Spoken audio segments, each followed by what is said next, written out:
The Trump administration has a new mandate for millions of federal workers who have fallen in love with working from home in your PJs. Return to the office or resign. I like the emphasis.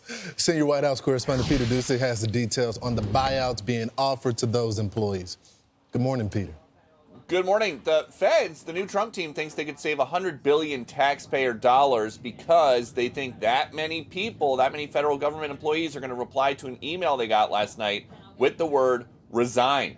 Part of that email says, if you resign under this program, you will retain all pay and benefits regardless of your daily workload and will be exempted from all applicable in-person work requirements until September 30th, 2025, or earlier if you choose to accelerate your resignation for any reason. Some back-of-the-napkin math, there are 2 million total federal workers.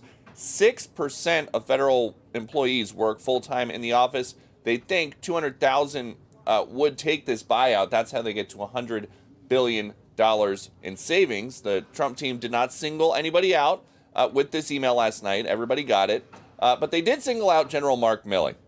He had a security detail taken away last night, and he could lose a star in retirement if it is determined that he was undermining the chain of command during the first Trump administration. A spokesman for the Pentagon now says the secretary informed General Milley today that he is revoking the authorization for his security detail and suspending his security clearance as well. The secretary has also directed the DoD IG to conduct an inquiry into the facts and circumstances surrounding General Milley's conduct so that the secretary may determine whether it is appropriate to reopen his military grade review determination. Milley's access, now limited. Access to the White House briefing room, on the other hand, now wide open. We welcome independent journalists, podcasters, social media influencers, and content creators to apply for credentials to cover this White House. Starting today, this seat in the front of the room, which is usually occupied by the press secretary's staff, will be called the new media seat.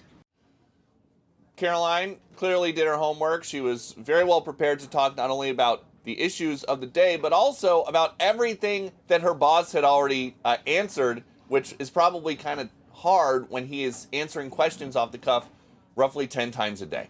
Back to you. Peter, isn't the advantage, it seems, that she's with the president all the time? Mm-hmm. So she doesn't have to look in a book. She knows what he thinks. She knows what he said.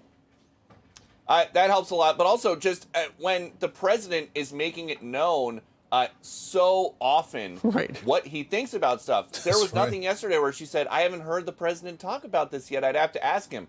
I think reporters are running out of questions because they are covering everything. It's like you could go to him with the New York Post and say, okay, let's start on the first page. What do you think about this? General Milley, okay, what do you think? Did you see this thing about the Obamas? That's crazy. What do you think about that? Like, that's where we're going to be soon just because he is talking so much. She was also the deputy under Kayleigh McEnany when he served his first term. So she's very involved and experienced and knows his agenda. And Peter, does Fox have the same chair, second over from the right on the front row? Yes, everything with the seating chart is the same, just there are a lot more people standing on the sides. It looked like dozens of people standing on the sides, whereas at the tail end of the Biden administration, not only was there nobody standing on the sides, but there were empty seats. And then the only people who lost seats are actually White House staff. They added, there would usually be 2 aides that the press secretary could just kind of look down at and say, hey, we're going to get them something about this, right? Those 2 seats are now going to be taken by new media outlets. Yesterday it was Axios and Breitbart. Peter, what's the temperature in the room? Is it more adversarial like it was the first term, or is it more probative? That's a great question. Yesterday it seemed like for the reporters in the room, and I was not there, Jackie Heinrich was there, but it seemed like for the reporters in the room and for Karoline, everybody was just kind of feeling each other out. They wanted to see how far they could push her with questions and how she would answer. And it's going to take time for reporters in the room and also for Karoline to develop a rhythm. But yesterday, I think was just kind of everybody was feeling each other out. And Peter, you said they're going to have some White House staffers kind of right there where she can turn and say, hey, well, what do we know about that? That kind of goes back to the first day of the Trump administration, you were in the Oval Office with the president and you asked him a bunch of questions, and one of them was about drones, and he turned to Susie Wiles and he said, can we get something for them on drones? And yesterday, the press, that's actually how Karoline started the press conference.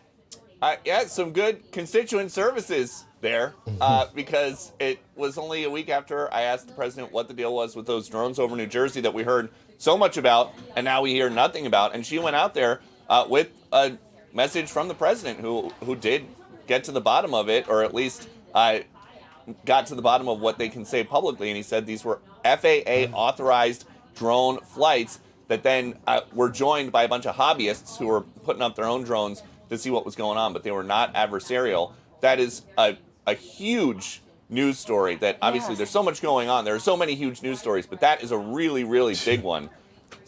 And I don't know why the Biden administration couldn't just have said that. Exactly right. We're scratching our heads. Why wouldn't he just say that and say that? Especially because there were military bases in New Jersey with the ability to scramble fighter jets and helicopters that were going up there.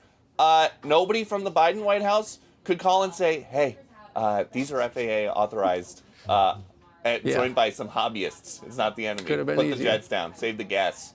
All right. Great job, Peter. Now we know. Thank you, Peter. I'm Steve Doocy. I'm Brian Kilmeade. And I'm Ainsley Earhart. And click here to subscribe to the Fox News YouTube page to catch our hottest interviews and most compelling analysis.